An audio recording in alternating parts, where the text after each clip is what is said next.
E quem aí nunca acordou de madrugada e se deparou com um boneco ou uma boneca FDP te olhando fixamente? A vontade de ir no banheiro ou beber água passava rapidinho kkkk. Complicou. Fala galera viciada em ver filmes de terror. Já se inscrevam no canal e deixa aquele joinha. Bora pro filme. Tishuki, o brinquedo assassino, no original, Child's Play, lançado em 1988, é um clássico do terror que mescla suspense, humor negro e uma pitada de insanidade sobrenatural. Dirigido por Tom Holland, não o ator do Homem-Aranha, o filme se tornou um marco no gênero de terror e deu vida a um dos vilões mais icônicos do cinema, Chucky, o boneco assassino. A história começa de maneira explosiva em uma Chicago sombria.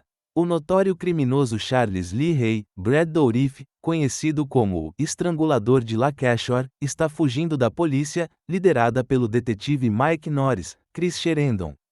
Após uma perseguição tensa, Charles é ferido e se vê encurralado em uma loja de brinquedos. Eita porra! Desesperado e ciente de que sua hora chegou, ele recorre a uma solução nada convencional. Usando um antigo ritual voodoo, Charles transfere sua alma para o brinquedo mais próximo, um boneco da linha Good Guys. Um raio estrondoso atinge a loja, causando uma explosão, e o corpo de Charles Lee Ray sucumbe, mas sua essência maligna sobrevive no pequeno boneco ruivo. Enquanto isso, a vida de Karen Barclay, Catherine Hicks, não é fácil. Mãe solteira, ela faz o possível para criar seu filho de 6 anos, Andy Alex Vincent, que é uma criança doce e cheia de imaginação. No aniversário de Andy, ele fica fascinado com os bonecos Good Guys que estão na moda. Nunca nem vi. Para sua decepção, sua mãe não consegue comprar o brinquedo por ser caro demais. Nice. No entanto, Karen, determinada a fazer o filho feliz, encontra um vendedor ambulante que está oferecendo um boneco usado por um preço acessível. Tá bom. Mal sabe ela que está comprando o assassino Charles Lee Ray. Andy fica extasiado ao receber o presente dos sonhos. Ele rapidamente se apega ao boneco, que se apresenta como Mônica do caralho! A princípio, tudo parece inocente, mas pequenas coisas começam a sair do controle. O boneco parece ter vida própria, movendo-se de maneiras estranhas, aparecendo em lugares inesperados e, eventualmente, revelando sua verdadeira natureza. A primeira tragédia acontece quando Meg, a melhor amiga de Karen, está cuidando de Andy. Ela suspeita que Andy está acordado tarde brincando com Chuck, mas quando vai investigar um som estranho, é empurrada por uma força invisível da janela do apartamento, caindo para a morte. A polícia suspeita de Andy, já que as pequenas pegadas encontradas na cena coincidem com seus sapatos. Karen, inicialmente cética, começa a questionar o que está acontecendo. É apenas quando Chuck revela sua verdadeira identidade para Andy, sussurrando segredos assustadores e ameaçando-o para manter o silêncio, que a situação se torna ainda mais macabra. As coisas ficam ainda mais tensas quando Karen descobre que o boneco está funcionando sem as pilhas. Nesse momento, Chuck finalmente abandona sua fachada inocente e ataca Karen, deixando claro que ele é muito mais do que apenas um brinquedo. Karen procura o detetive Norris, que ainda não acredita nela até que ele próprio é atacado pelo boneco assassino. Chuck tenta matá-lo em seu carro, mas Norris consegue escapar por pouco. A verdade finalmente vem à tona. Chuck não é apenas um brinquedo possuído, ele também precisa transferir sua alma para um corpo humano antes de ficar preso para sempre no boneco. O plano de Chuck é óbvio. Ele precisa transferir sua alma para Andy, o primeiro humano com quem ele revelou sua verdadeira identidade. O boneco sequestra o menino, levando-o a um local onde pode realizar o ritual voodoo. Karen e Norris seguem as pistas, enquanto Chuck procura seu antigo mentor voodoo, Dr. John, para descobrir como completar a transferência. John, relutante em ajudar o assassino, paga com a vida, mas antes de morrer, revela como Chuck pode ser destruído, atingindo seu coração, que agora é vulnerável por estar na forma do boneco. O filme Fale Comigo, 2023, dirigido pelos irmãos Danny e Michael Philippou, é uma obra que combina elementos de terror psicológico e sobrenatural, trazendo uma abordagem fresca e visceral sobre os perigos de se mexer com forças além da compreensão humana. Fala seus fãs de filmes, vai se inscrevendo e deixando aquele joinha para fortalecer o canal. A história começa com um grupo de jovens em uma cidade aparentemente comum que descobre um objeto enigmático, uma mão embalsamada, coberta de inscrições místicas. Esta relíquia não é apenas um adorno macabro, mas uma ferramenta para entrar em contato com espíritos. Quando a mão é segurada e as palavras, "Fale comigo", são pronunciadas, o véu entre o mundo dos vivos e dos mortos é rompido, permitindo que os espíritos possuam temporariamente o corpo do usuário. Mia, a protagonista, é uma jovem que ainda lida com a recente perda da mãe. Carregando uma mistura de dor e culpa, ela se junta ao grupo de amigos para experimentar a mão. No início, o jogo parece inofensivo, uma adrenalina viciante que mistura terror e diversão. Os jovens estabelecem regras claras para evitar perigos, como limitar o tempo de possessão a 90 segundos. Mas, como toda regra em filmes de terror, elas acabam sendo quebradas. O primeiro contato de Mia com o mundo espiritual é um dos momentos mais arrepiantes e decisivos do filme. Ao segurar a mão e pronunciar, "Fale comigo", ela é imediatamente confrontada por uma entidade perturbadora. O corpo de Mia é tomado de forma violenta, enquanto a presença espiritual projeta visões horrendas e pronunciamentos sinistros. O que começa como uma diversão despretensiosa logo se transforma em um pesadelo avassalador. Essa cena é construída com maestria. A trilha sonora opressiva e os ângulos de câmera claustrofóbicos intensificam o impacto emocional, prendendo o público à cadeira. Quando Mia vê um espírito que afirma ser sua mãe, os limites entre o emocional e o sobrenatural começam a se borrar. É aqui que o filme introduz sua temática central: até onde alguém iria para ter um último momento com uma pessoa amada. Com o passar do tempo, Mia se torna obcecada pelo ritual, buscando respostas sobre a morte de sua mãe. Ela começa a desafiar as regras, permitindo possessões mais longas e perigosas. O que inicialmente parecia uma forma de enfrentar o luto transforma-se em uma abertura para forças malignas. O ápice da tensão ocorre quando Riley, o irmão mais novo de uma das amigas de Mia, insiste em participar do jogo. Relutantemente, eles permitem que ele experimente a mão, mas algo dá terrivelmente errado. Riley é possuído por um espírito violento que o força a se automutilar de maneira brutal, em uma das cenas mais gráficas e angustiantes do filme. A brutalidade do momento não só choca os personagens, mas também solidifica o tom sombrio e desesperador da narrativa. Após o incidente com Riley, Mia começa a ser atormentada por visões perturbadoras e eventos inexplicáveis. Ela vê espíritos em todos os lugares, ouve sussurros e é assombrada por imagens de sua mãe. A obsessão de Mia a leva a acreditar que pode libertar Riley de sua ligação com o mundo espiritual, mas suas tentativas apenas aprofundam o caos. O filme navega habilmente entre os temas de culpa, perda e o impacto devastador do luto não resolvido. Mia se encontra em um dilema emocional: confiar no que vê e ouve ou aceitar que está sendo manipulada por forças malévolas. No clímax do filme, Mia é levada a um estado de desespero absoluto. Convencida de que pode salvar Riley, ela se coloca em situações cada vez mais perigosas, confrontando espíritos e arriscando sua sanidade. A linha entre realidade e ilusão se desfaz, culminando em uma série de revelações chocantes que recontextualizam os eventos anteriores. A sequência final é uma obra de arte cinematográfica.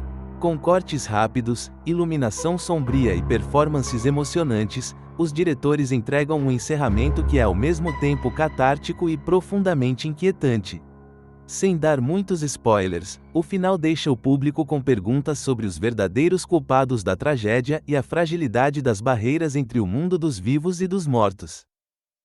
Hostel, 2005, um clássico do terror que mistura mochileiros ingênuos, muitas mulheres, sangue e uma dose de ironia. Fala seus fãs de terror, já vai deixando aquele joia para fortalecer a tropa, né? Não se esqueça de se inscrever no canal. Bora pro vídeo. Os prazeres de ser jovem, livre e com uma mochila nas costas. Pelo menos, é assim que Josh, um tímido e nerdion com cara de quem nunca perdeu um episódio de Friends, Paxton, o amigo mais descolado, confiante e provavelmente viciado em academia, e Ollie, um islandês tão exagerado que parece ter saído direto de um comercial de cerveja, imaginam a vida. Esses três decidem desbravar a Europa como todo jovem americano irresponsável, com pouco dinheiro, nenhuma noção e, claro, uma obsessão inexplicável por festas inesquecíveis. Spoiler: a viagem vai ser inesquecível, mas não do jeito que eles pensam. Em sua jornada por Amsterdã, a terra prometida da diversão sem limites, eles descobrem que o verdadeiro paraíso dos mochileiros não está ali, mas em uma pequena cidade na Eslováquia. Segundo rumores, sussurrados por um estranho tão confiável quanto um vendedor de relógios falsos, lá as mulheres são tão lindas e disponíveis que parecem ter saído de um catálogo de turismo de uma realidade paralela. Empolgados, os três seguem para essa cidade, cheios de expectativas. Ao chegarem no albergue, eles são recebidos como rockstars. As recepcionistas são tão simpáticas que parecem atrizes contratadas, os quartos são luxuosos para padrões de mochileiros, ou seja, tem chuveiro quente que funciona, e as colegas de quarto Natália e Svetlana são perfeitas demais para ser verdade. Claro, qualquer pessoa com um mínimo de senso de perigo perceberia que isso é suspeito. Mas estamos falando de jovens obcecados por festas e álcool. Quem precisa de senso de perigo quando há vodka e flertes no cardápio? Depois de uma noite de bebedeira intensa, Ollie desaparece. Inicialmente, Paxton e Josh acham que ele simplesmente encontrou um amor e decidiu prolongar a festa em outro lugar. Afinal, quem não faria isso numa terra tão hospitaleira? Mas algo começa a cheirar mal. Literalmente, enquanto procuram pelo amigo, eles encontram algumas pistas sinistras, mensagens truncadas, fotos estranhas e recepcionistas sorridentes demais para a ocasião. Se ao menos eles tivessem assistido mais filmes de terror. Mas não, decidem ficar. Vai dar tudo certo, pensam. Spoiler: não vai. Pouco a pouco, os amigos descobrem que estão presos numa teia bizarra e macabra. O paraíso dos mochileiros é, na verdade, uma fachada para um clube de tortura. Sim, isso mesmo. As pessoas pagam uma fortuna para torturar e matar mochileiros desavisados. É o equivalente a um parque temático para psicopatas. E adivinha quem está no topo da lista? Josh e Paxton. Josh, o mais ingênuo, é o primeiro a cair. Ele acorda amarrado a uma cadeira, com um cirurgião sádico pronto para transformá-lo num quebra-cabeça humano. A cena, que deveria ser aterrorizante, tem momentos tão absurdos que chega a ser cômica. Quem em sã consciência paga para brincar de Doutor Maligno? Enquanto isso, Paxton descobre o esquema e percebe que precisa sair dali o mais rápido possível. Ele, claro, tem uma vantagem. É mais esperto e tem músculos. E quando você está numa trama de terror, músculos e um pouco de sorte são tudo o que você precisa. Depois de escapar por pouco de se tornar o próximo paciente no clube da tortura, Paxton decide virar o jogo. Armado com uma mistura de coragem, raiva e pura adrenalina, ele volta ao local para resgatar quem puder. Spoiler: não muitos. As cenas de fuga são tão exageradas que beiram o cartunesco. Imagine Esqueceram de Mim, mas com serras elétricas, armas improvisadas e psicopatas gritando em eslovaco. Em determinado momento, Paxton usa até cadáveres como disfarce. Sim, é tão grotesco quanto parece. No final, Paxton consegue escapar e vingar seus amigos de uma forma tão cinematográfica que parece ter sido escrita para agradar o público que adora finais explosivos. Com uma protagonista forte, cenas de violência gráfica que beiram o insuportável e uma direção artística impecável, O Massacre da Serra Elétrica, 2003, é um remake que faz jus ao legado do original, enquanto adiciona sua própria dose de terror visceral e psicológico. Fala meus fãs, já vai deixando o joinha para mais vídeos, bora pro filme. O remake de 2003 do clássico de terror O Massacre da Serra Elétrica não economiza em tensão, sustos e uma atmosfera sufocante que parece agarrar o espectador desde os primeiros minutos. Sob a direção de Marcus Nispel e produção de Michael Bay, o filme reinventa a clássica história de 1974, mergulhando o público em um pesadelo texano de sangue, loucura e uma motosserra que nunca descansa. A história começa com um grupo de amigos cruzando as estradas poeirentas do Texas em uma van, típico grupo de jovens em busca de diversão. Erin, Jessica Biel, a protagonista, viaja ao lado de seu namorado Kemper, Eric Balfour, seus amigos Andy, Mike Vogel e Morgan, Jonathan Tucker, além da espirituosa Pepper, Erika Leersen. Eles estão voltando de um festival no México e tudo parece correr bem até pararem para dar carona a uma jovem perturbada, que cambaleia pela estrada, descalça e desorientada. Dentro da van, a garota começa a murmurar coisas incoerentes sobre eles e a casa. Antes que possam entender o que ela está tentando dizer, ela puxa uma arma e se mata ali mesmo, espalhando pânico e horror entre os amigos. Este é o pontapé inicial de uma trama que se desenrola como um pesadelo cada vez mais claustrofóbico. Os amigos, chocados, decidem fazer a coisa certa, buscar ajuda. Eles param em um mercadinho decadente no meio do nada e entram em contato com o xerife local, que mais parece um alcoólatra grosseiro do que uma autoridade confiável. Ele ordena que esperem por ele enquanto vai resolver as coisas. Sem saber, eles acabam sendo direcionados para uma casa que mudará para sempre suas vidas, a casa da família Hewitt. A mansão, velha e rangente, exala um ar de perigo iminente. Lá, o grupo encontra sinais de que algo está terrivelmente errado. Portas se fecham sozinhas, o lugar parece abandonado, mas ao mesmo tempo, cheio de vida, ou algo próximo disso. É nesse ponto que somos apresentados ao verdadeiro protagonista do filme, Leatherface. Leatherface, Andrew Bryniarski, é uma presença que mistura brutalidade e melancolia. Com sua máscara feita de pele humana e sua inseparável motosserra, ele surge como um predador implacável, caçando os amigos um a um. Erin, a heroína, demonstra uma determinação feroz ao lutar para sobreviver enquanto seus amigos sucumbem às armadilhas e torturas grotescas da família Hewitt. A família Hewitt, aliás, merece destaque. Cada membro é mais perturbador que o outro. O xerife Hoyt, R. Lee Ermey, revela-se parte da família e um sádico que se delicia com o sofrimento alheio. A velha matriarca da casa é igualmente sinistra, enquanto o jovem Jedediah, o membro mais normal, desperta uma estranha compaixão ao tentar ajudar Erin em sua fuga. O ponto alto do filme é a atmosfera. Desde os cenários decadentes, cheios de ossos e objetos grotescos, até o design sonoro que amplifica cada rugido da motosserra e cada grito desesperado, o filme se dedica a manter o público à beira de um ataque de nervos. A perseguição final entre Erin e Leatherface é um espetáculo de tensão. Após uma série de fugas e confrontos, Erin consegue despistá-lo temporariamente, mas não sem antes testemunhar e experimentar horrores que a transformam completamente. Sua fuga é suja, sangrenta e emocionalmente devastadora, culminando em um ato de vingança ao roubar a viatura do xerife e atropelá-lo repetidamente, encerrando o ciclo de violência da forma mais catártica possível. No final, Erin escapa com vida, mas é evidente que ela jamais será a mesma. O filme termina com uma narração que sugere que Leatherface permanece à solta, perpetuando o mito de um assassino que parece invencível, uma força primitiva do mal que assombra as estradas desoladas do Texas. Pânico na Floresta não é apenas um filme de terror sobre sobrevivência, é um mergulho visceral no medo primitivo. A combinação de isolamento, monstros implacáveis e a luta desesperada pela vida prende o público do início ao fim, deixando uma marca duradoura em quem o assiste. Fala a fãs de terror, já se inscrevam no canal e deixa aquele joinha para mais vídeos, simbora a pro vídeo. Em uma manhã ensolarada na Virgínia Ocidental, o jovem Chris Flynn dirige por uma estrada deserta cercada por uma densa floresta.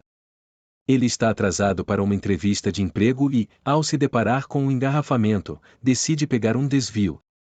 A estrada alternativa, estreita e sombria, parece uma boa ideia a princípio. Mas logo se torna o prelúdio de uma jornada de horror inimaginável. Enquanto dirige pela estrada sinuosa, Chris se distrai e bate em um carro parado no meio do caminho. No veículo, um grupo de jovens está em apuros, Jesse, Carly, Scott e Evan, acompanhados por Francine. Eles explicam que haviam planejado uma aventura pela floresta, mas seus pneus foram misteriosamente perfurados por arame farpado. Agora, todos estão presos naquele lugar isolado. Sem outra opção, o grupo decide buscar ajuda. Deixam Eva e Francine cuidando dos carros enquanto os demais se aventuram a pé pela floresta. A atmosfera é opressiva, o silêncio é quebrado apenas pelo som das folhas sob seus pés e pelo farfalhar de animais invisíveis. Algo naqueles bosques parece errado, como se estivessem sendo observados. Ao caminharem por horas, encontram uma cabana velha e sinistra no meio da floresta. A curiosidade e o desespero os levam a entrar, e o que descobrem lá dentro os marca para sempre. O interior está repleto de objetos grotescos, dentes humanos, roupas ensanguentadas e partes de corpos mutilados. É um cenário de puro horror. De repente, eles ouvem vozes do lado de fora. Apavorados, se escondem e observam pela janela 3 figuras deformadas entrando na cabana. São canibais, fruto de gerações de endogamia. Os monstros carregam os corpos mutilados de Eva e Francine, que agora estão irreconhecíveis. O grupo percebe que não estão lidando com simples assassinos, estão enfrentando criaturas que caçam e devoram seres humanos. Presos na cabana, o grupo precisa agir rápido. Em um momento de coragem desesperada, conseguem escapar sem serem vistos, mas os canibais logo percebem a fuga e começam a persegui-los. A floresta, antes apenas assustadora, se transforma em um labirinto mortal. O terror aumenta quando, um a um, eles são atacados.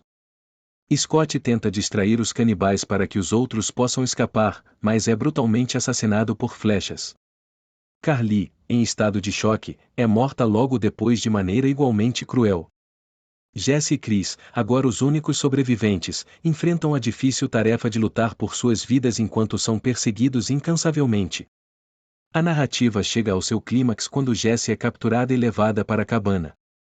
Chris, ferido mais determinado, arrisca tudo em uma missão de resgate. Ele infiltra-se na cabana e, com muita astúcia, consegue libertar Jesse. Juntos, eles enfrentam os canibais em uma batalha brutal, usando fogo para destruir a cabana e os monstros. O filme termina com Jesse e Chris escapando em um carro roubado. Enquanto dirigem para longe da floresta, o alívio é palpável, mas as cicatrizes psicológicas são evidentes. Eles sobreviveram, mas a experiência os mudou para sempre. A história de Olhos Famintos 2, título original Jeepers Creepers 2, segue a jornada angustiante do temido monstro, o Creeper, que volta a caçar suas vítimas, mas agora em uma trama mais focada na perseguição e sobrevivência de um grupo de pessoas. O filme, dirigido por Vitor Salva, foi lançado em 2003 e é a continuação direta do filme Olhos Famintos de 2001, mantendo a atmosfera tensa e aterrorizante que fez o primeiro sucesso. A narrativa segue diferentes personagens, mas todos acabam ligados pela ameaça implacável do Creeper, uma criatura sobrenatural que ressuscita a cada 23 anos para caçar e se alimentar de partes humanas. A história começa com uma tensão crescente ao amanhecer. Após os eventos do primeiro filme, onde o Creeper matou os irmãos da Trish, a criatura, ainda faminta, busca novas vítimas para se alimentar. O monstro não é apenas uma besta que caça, mas uma entidade mitológica ligada a um ciclo de vida que dura 23 anos, momento em que ele se renova e sai em busca de partes humanas para sustentar sua existência. O público já conhece suas características e os horrores que ele é capaz de causar, mas o filme trabalha em expandir e aprofundar o mistério em torno de sua natureza. O filme inicia com uma nova introdução de personagens, criando uma sensação de segurança temporária, que logo será destruída pela ameaça iminente. O grupo central é formado por um time de jogadores de basquete e sua equipe técnica, que estão a caminho de uma partida importante. No entanto, durante a viagem de volta para casa, eles se deparam com a estrada isolada onde a criatura está se alimentando. Esta situação resulta na morte de alguns membros do time, criando uma tensão imediata entre os sobreviventes. O foco está principalmente em dois personagens, na jovem minoria de idade adulta, Dixie, e o seu colega de time, o grande e musculoso Scott. Eles se tornam os pilares da resistência e das tentativas de fuga da ameaça, mas os eventos logo provam que ninguém está a salvo. O terror no filme é amplificado pela sensação de impotência dos personagens, que não possuem informações suficientes sobre o que estão enfrentando e como lutar contra o mal que os persegue. Enquanto os jovens tentam escapar da estrada onde se tornam presas fáceis para o Creeper, o filme trabalha habilmente a tensão. Os jogadores e seus treinadores se tornam cientes de que o Creeper não é um inimigo qualquer, mas algo muito mais antigo e poderoso. Ele é capaz de voar, o que aumenta o clima de pavor, pois os personagens percebem que não têm para onde correr. As cenas de perseguição são rápidas e impiedosas, e as mortes causadas pelo monstro são brutais, uma constante lembrança de que o Creeper não faz distinção. À medida que o filme avança, o público se depara com mais revelações sobre o Creeper, e sua presença se torna mais imponente. Não é apenas um monstro que caça por prazer, mas uma criatura com um propósito cruel e uma origem enigmática.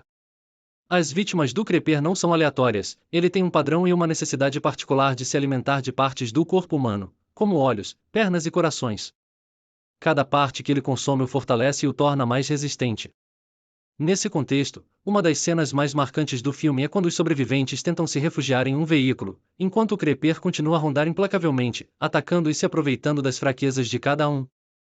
A tensão no filme aumenta cada vez que ele aparece, e a audiência nunca sabe onde ele estará a seguir, o que cria um jogo de gato e rato angustiante. O ambiente fechado e a atmosfera de confinamento aumentam a sensação de claustrofobia. O grupo de sobreviventes se vê, em muitos momentos, como ratos presos em uma gaiola, com a criatura se aproximando cada vez mais. O desespero cresce conforme as possibilidades de fuga diminuem e o tempo passa. Não há sinais de socorro, e os recursos são escassos.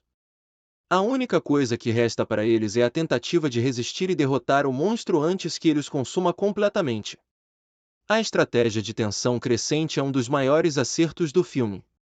Embora a fórmula básica da história seja simples, um monstro caçando suas vítimas, a execução do suspense e a construção de um vilão tão imprevisível tornam a narrativa envolvente. Quando o Creeper ataca, a violência e o horror são exacerbados pela imprevisibilidade de suas ações e pela fragilidade dos seres humanos que são seus alvos. Chegamos ao clímax, onde os sobreviventes se unem e tentam de todas as formas enfrentar o monstro.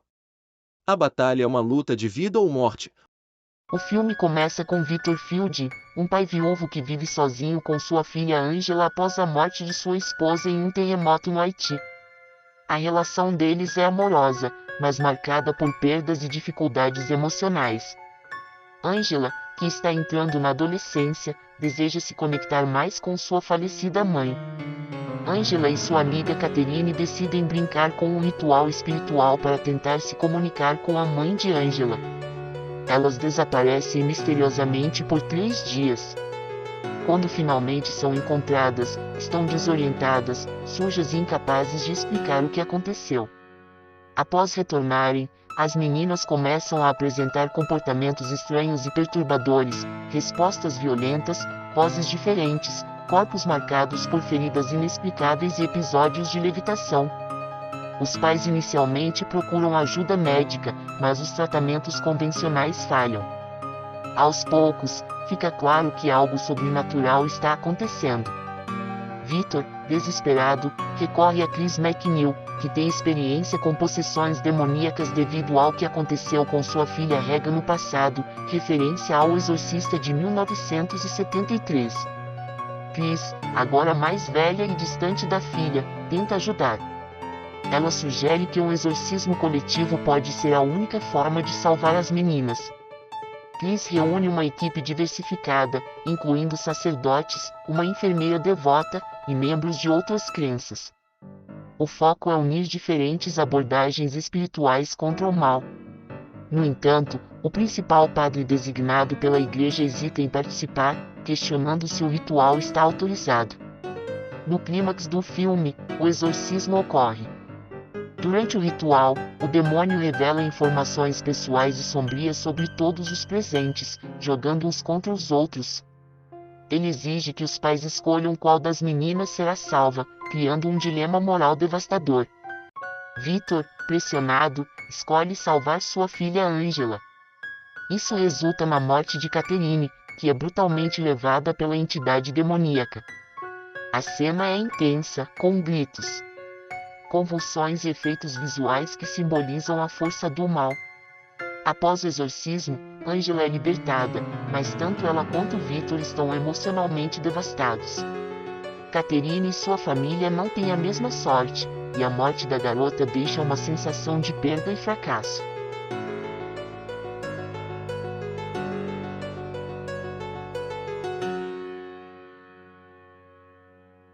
Em uma noite sombria, Kristen Parker, uma adolescente problemática, tem pesadelos constantes com uma casa sinistra que parece chamar por ela.